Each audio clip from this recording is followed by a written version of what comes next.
The city buzzed with the usual chaos, a symphony of car horns and hurried footsteps.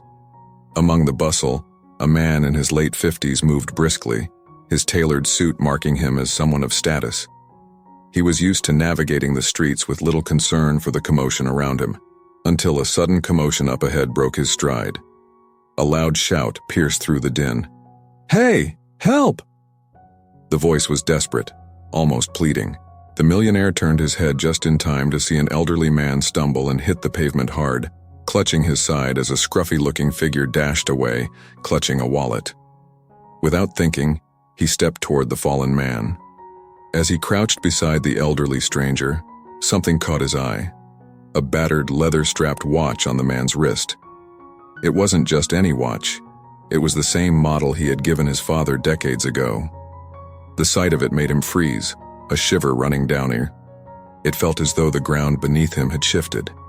"Sir, are you all right?" he asked, his voice barely audible over the surrounding murmurs of curious onlookers. The elderly man groaned, his eyes half open as he struggled to focus. His gray hair was matted with sweat, and there was a faint cut on his forehead where his head had struck the sidewalk. The millionaire hesitated, his gaze lingering on the watch. Memories began to surface. His father's warm smile when he had received the gift and the last time they had spoken, years ago, before life's ambitions pulled them apart. "Someone call an ambulance," he shouted, his voice rising as panic began to creep in. The urgency in his tone was not only for the old man's sake, but also driven by a fear he couldn't yet fully understand. The paramedics arrived swiftly, moving through the small crowd that had gathered. As they began assessing the elderly man's condition, one of them turned to the millionaire. "Are you family?" He hesitated, his throat tightening. "No, I just saw what happened," he lied. "But I'd like to stay, just to make sure he's okay."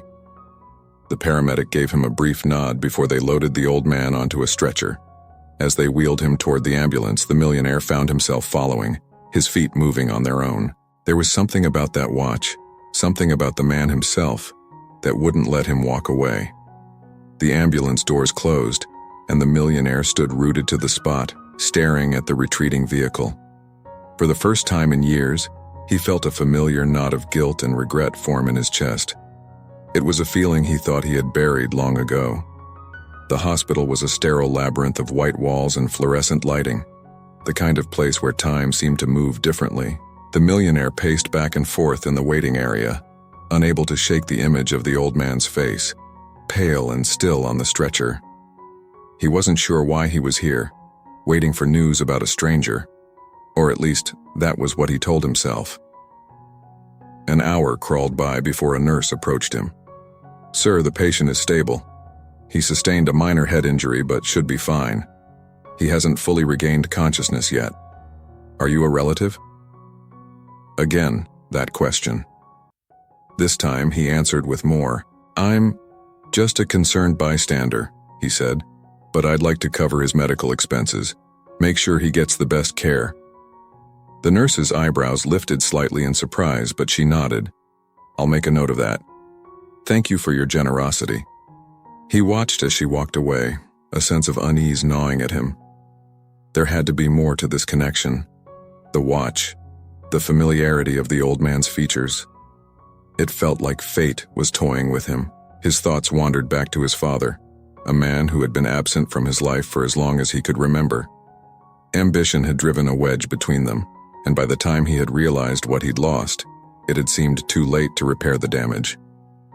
The millionaire sank into a chair in the corner, his head bowed as memories he had tried to forget came flooding back. His father had been a hard-working man, always there during his childhood, until the family's struggles led to arguments, followed by distance, and finally, silence. He had left for college, chasing dreams of wealth, and never looked back. Years passed, success followed, but the cost had been a quiet, ever-present loneliness. Now, here he was, staring down at his hands, wondering if the old man in the hospital room was a piece of the life he had abandoned.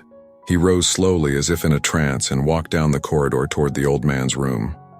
Standing outside the door, he took a deep breath and pushed it open. The room was dimly lit, the beeping of the heart monitor the only sound breaking the silence. The old man lay motionless on the bed, his breathing shallow but steady. The sight stirred something deep inside the millionaire, a mixture of hope and dread. As he approached the bedside, he took the man's hand in his own and gently turned his wrist, confirming what he already knew. The engraving on the back of the watch read, "To my beloved father." The millionaire's grip tightened slightly, and he felt a lump form in his throat. The connection was undeniable. This wasn't just a random stranger. It was his father. The realization hit him with a force that almost knocked the breath out of him. This man lying unconscious on the hospital bed was indeed his father, alive when all these years he had believed otherwise. Questions and emotions swirled inside him. How could his father still be alive? Why had he vanished from his life without a word? And why was he here now in a city full of strangers, living a life of hardship? As he stood there, staring at his father's frail figure, he knew he had to find out. The urge to leave and avoid the painful questions was strong, but even stronger was the desire to know the truth. He could not walk away again. He owed it to himself and to his father to understand what had happened. He decided to talk to the doctors. Maybe they had some clues. In the hallway, he approached the attending physician, a middle-aged man with kind eyes. "Excuse me, doctor," he began, his voice trembling slightly. The elderly man in room 214. I'm trying to piece together how he ended. Do you know anything about his condition or his life before the incident?" The doctor glanced at him, noting the genuine concern in his eyes. "Well, as far as we know, he's been living on the streets for quite some time. Malnourished, signs of exposure. We suspect he's had a rough life for many years. There are no records of him having any family or close contacts. He's been brought to the hospital once or twice before for minor health issues, but never stayed long enough for us to get much info." The words struck him hard. His father had been living as a homeless man struggling to survive, while he had been living a life of luxury and excess. The weight of that truth pressed down on him, bringing a bitter taste to his mouth. "Thank you, doctor," he murmured, turning away slowly. He needed answers, but there was only one person who could give them to him. His father. Returning to the room, he took a seat next to the bed and waited. Hours passed, and his thoughts drifted to the last time. It had been a heated argument about his decision to pursue a career in finance. His father had wanted him to stay and help with the family business, a small hardware store that had been struggling to stay afloat. But he was young, ambitious, and eager to leave. He had seen that life as a dead end, and the allure of success had been too strong to resist. The decision had led to years of silence, with both of them too stubborn to reach out and reconcile. Now, seeing his father in such a vulnerable state, he realized how much he regretted that choice. A faint groan interrupted his thoughts. The old man was stirring. His eyes fluttered open, taking a moment to adjust to the dim light. The millionaire leaned forward, his pulse quickening. "Dad, can you hear me?" he asked softly. The old man's eyes turned toward him, narrowing slightly as if trying to place a distant memory. He seemed to recognize the voice, but struggled to connect it with a face. "You!" the old man croaked, his voice raspy and weak. "Why, are you here?" "It's me," the millionaire said, his voice cracking. "Your son." The words hung in the air, heavy with unspoken pain. The old man's eyes widened in shock, and a look of sorrow washed over his face. "You shouldn't have come," he whispered, turning his head away as if ashamed. "It's too late." The rejection stung, but the millionaire wasn't ready to give up. "I didn't know. I thought you were gone, that you had passed up. I had no idea you were still out there living like this." The old man remained silent, his eyes fixed on the ceiling. The younger man pressed on, desperate for an explanation. "Why didn't you ever try to reach me? Why did you just disappear?" The old man's lips trembled, and he finally spoke. "I did reach out, once or twice, but you were too busy." I didn't want to burden you with my problems. You were successful, living your life. What did you need an old, broken-down man like me for? There was a bitterness in his voice, but it was laced with deep regret. The younger man sat back, absorbing the words. The truth stung more than he had expected. His father had tried to connect with him, but he had been too consumed by his career to notice. Now, seeing the consequences of that neglect right in front of him, it was almost unbearable.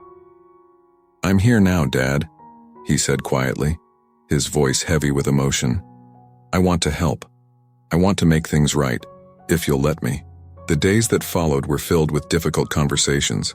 As his father's condition gradually improved, the millionaire visited the hospital daily, each time bringing a small gesture, a fresh set of clothes, a book, or a homemade meal. At first, the old man barely spoke to him, his responses limited to short answers or nods. But the millionaire persisted, determined to chip away at the barriers that had grown between them over the years.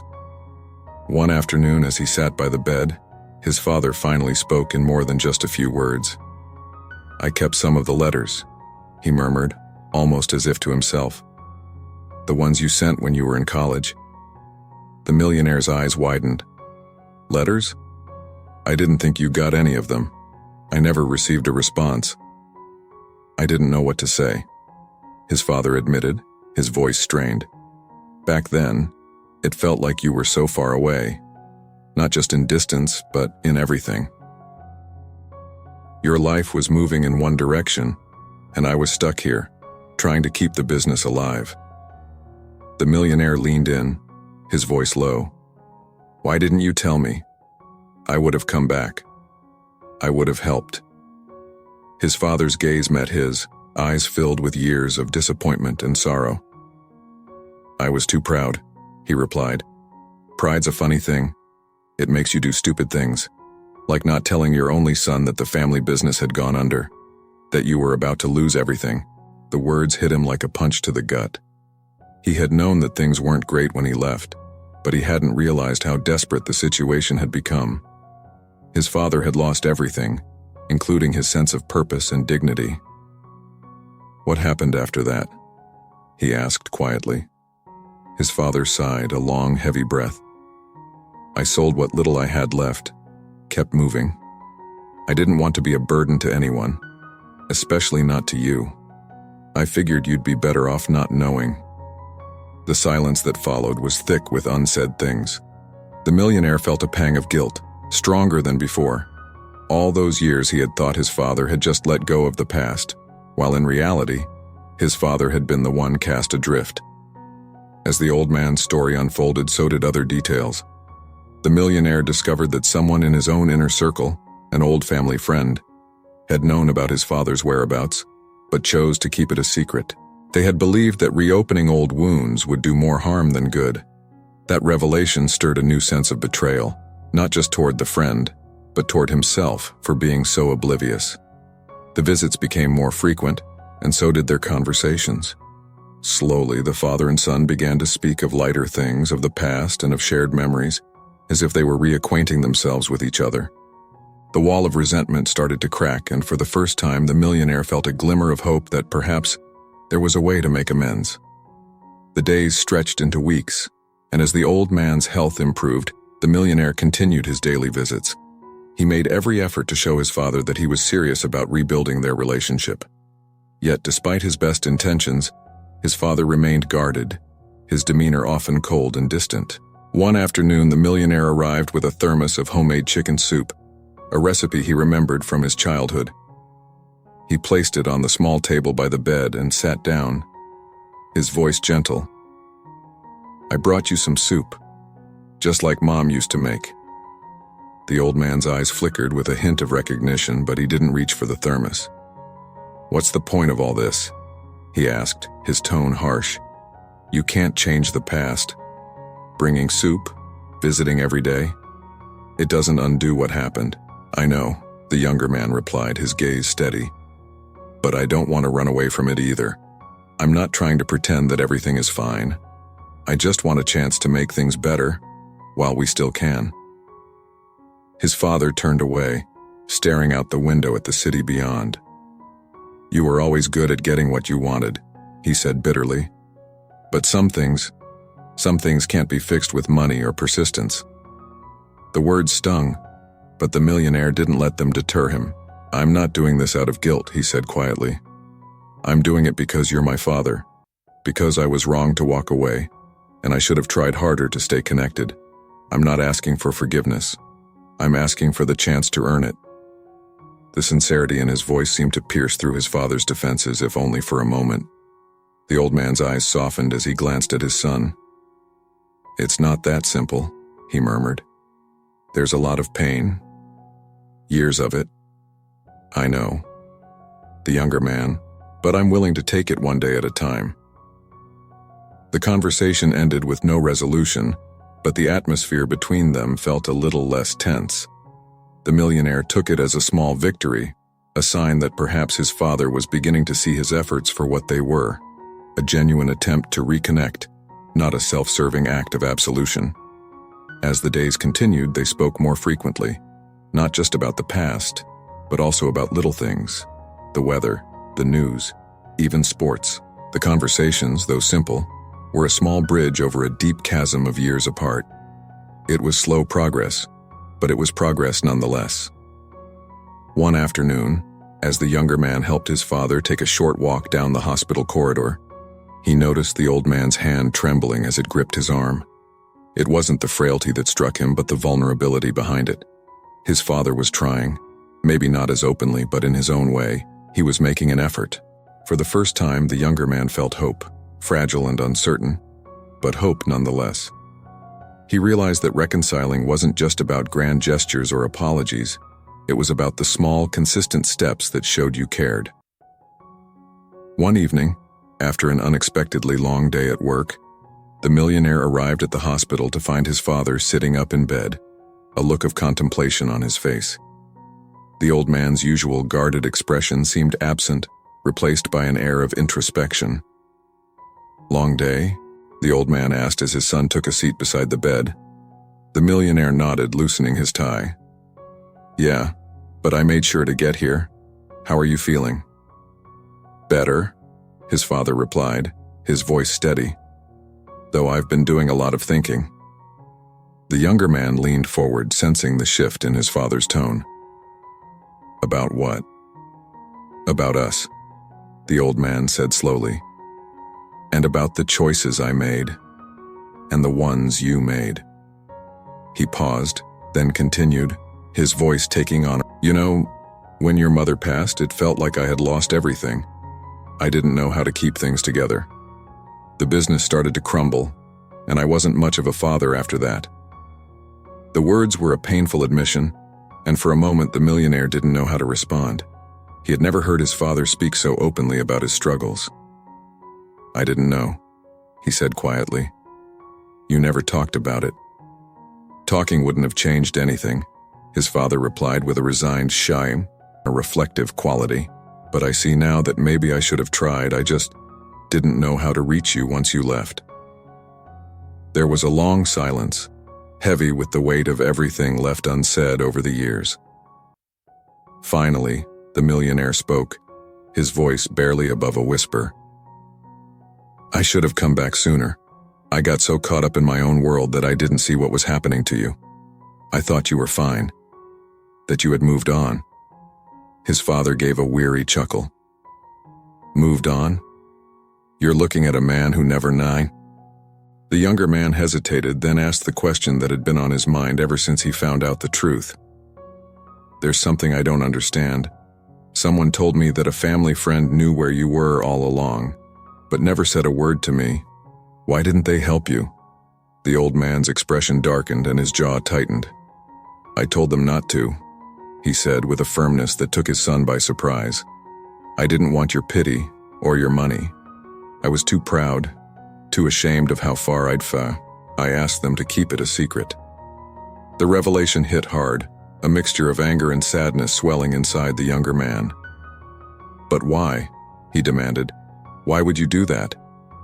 His father's gaze remained steady. Because I was trying to protect you. You were doing well, more than well. I didn't want you to look back and be pulled down by my failures. "But I wasn't there when you needed me," the younger man protested, his voice breaking. "I didn't even know." "You didn't know because I didn't let you know," his father interrupted, his tone softening. "And that's on me. It doesn't matter now.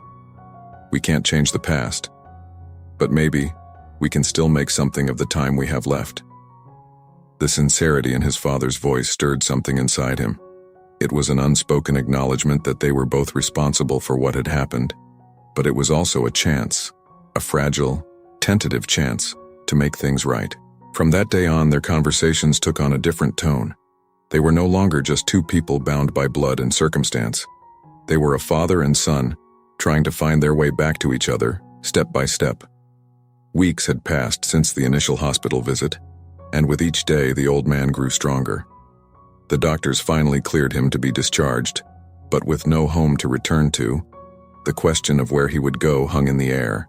The millionaire had anticipated this moment and had already made arrangements for his father to stay at a modest but comfortable apartment nearby. As they left the hospital, the younger man couldn't help but notice his father's hesitant steps, as if the old man was unsure of where he belonged. He opened the door to the car and helped his father inside, then drove silently through the city, each block a reminder of how much had changed since the last time they had shared a meaningful connection. When they reached the apartment building, a modest structure with a small courtyard, the younger man watched his father's eyes scan the place. The old man's gaze lingered on the greenery outside, a small patch of life amid the concrete and steel of the city. "It's not much, but it's a start," the millionaire said, unlocking the door to the new apartment. Inside, the space was simple yet comfortable, with a small kitchen, a cozy living area, and a bedroom furnished with essentials. The millionaire had made sure to stock the fridge and add a few personal touches, like the framed photograph of his parents from years ago, placed on the mantel.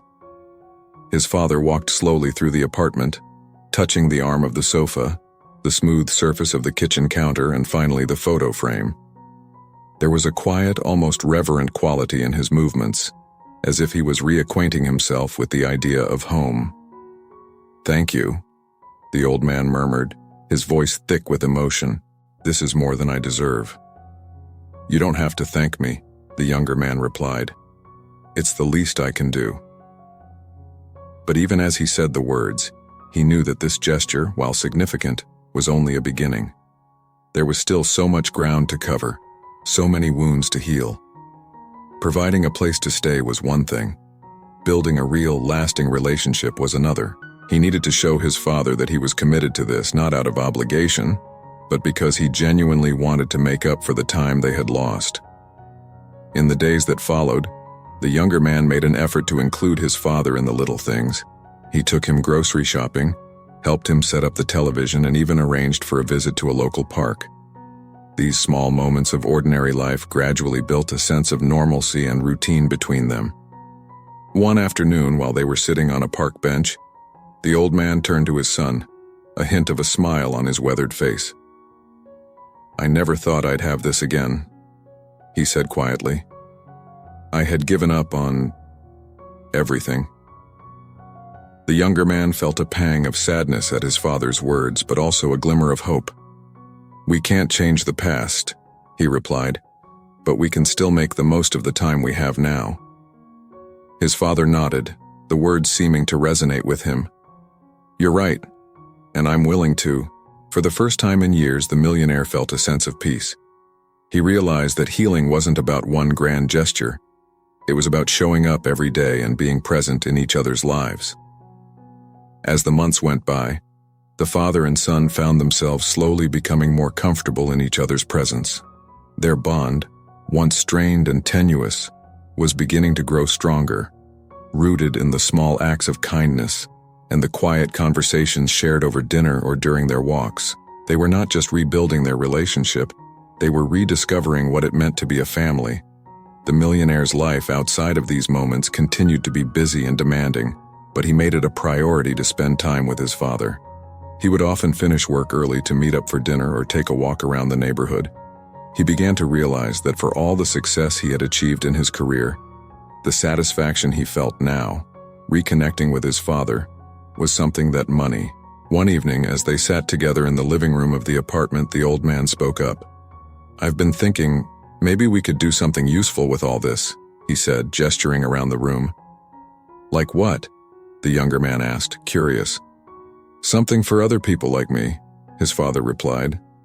"There are so many out there who don't have anyone, who need help to get back on their feet. Maybe we could start some kind of project, to help other elderly folks who've fallen on hard." The idea struck the younger man as both noble and fitting. It wasn't just about giving his father a second chance. It was about extending that opportunity to others as well. "I think that's a great idea," he said, feeling a new sense of purpose stir within him. "We could start small, maybe a local outreach program, and see where it goes." His father's face lit up at the suggestion. "It's not much," he said, "but it would mean a lot to people. Just knowing someone cares makes a difference." The conversation marked a turning point for both of them. What had begun as an attempt to reconnect with each other was evolving into something bigger, something that could bring hope to others. It was as if they were creating a new chapter in their lives, not defined by the past, but by the possibilities of what they could do together. The next day, they began making plans, sketching out ideas for a small community program to assist seniors in need. The millionaire's resources and his father's insight into the struggles of living on the streets proved to be a valuable combination. Together, they felt like they were truly starting over, not just as father and son, but as partners in something meaningful. As the night drew to a close, the younger man looked at his father and saw, for the first time in a long while, a spark of life in his eyes, a sense of purpose that had been absent for so many years. It was a reminder that despite the lost time and the mistakes, it was never too late to begin again. "Let's make a difference," the millionaire said softly, and his father nodded in agreement. "Let's," the old man replied, a contented smile spreading across his face. The new project took shape quickly. What began as a modest idea soon gained momentum, with the outreach program for elderly individuals attracting attention and support from the local community. The father and son worked side by side, planning events, securing resources, and organizing services for seniors who had fallen on hard times. The collaboration drew them even closer, forging a bond that had seemed impossible just months earlier. However, as with any worthwhile endeavor, challenges arose. The father's health, though improved, was still fragile, and the demands of the project sometimes took a toll on him. On more than one occasion, the younger man noticed his father's fatigue, the strain visible in the lines of his face. He urged his father to rest, but the old man would just shake his head. "I can't stop now," he would say. "There's too much to be done. This work, it's giving me a reason to keep going." Despite the old man's determination, there was an unspoken fear lingering between them, a fear that his father's health might worsen again. The project had given the old man a new lease on life, but it was clear that his strength had limits. The younger man tried not to dwell on the possibility, instead focusing on the day-to-day tasks and the progress they were making. Yet, as time went on, the question of what would happen if his father fell ill again became impossible to ignore. One evening, after a particularly exhausting day, the old man collapsed as they were preparing to leave an event. The younger man rushed to his side, his heart pounding as he called for an ambulance. Panic gripped him as he watched his father's unconscious form being loaded onto a stretcher, the fear of loss threatening to overwhelm him. At the hospital, the hours crawled by as he waited for news. The memory of his father lying in a hospital bed all those months ago resurfaced, along with the same gnawing feeling of helplessness. When a doctor finally emerged to speak with him, the look on the physician's face was one of cautious optimism. "Your father experienced severe fatigue and dehydration," the doctor explained. "He needs to rest and take it easy for a while, but he's stable." The relief was immediate, though it did little to quell the young man's deeper concern. He entered his father's hospital room with a renewed determination, one that sprang not just from fear, but from the realization that they had to be more mindful of his father's limitations. As his father regained consciousness, he met his son's eyes with a weak but stubborn smile. "Don't look so worried," he said. "I'm not ready to give up just yet." "You scared me," the younger man admitted, taking a seat by the bed. "I know this project is important to you. It's important to me too. But your health has to come first. We can't lose sight of that." The old man sighed. "You're right. I guess I got carried away." For the first time, there was an understanding between them about the need for balance. They would continue the project, but they would also take the time to enjoy the moments they had together, appreciating the progress they had made not just with the outreach program, but with each other.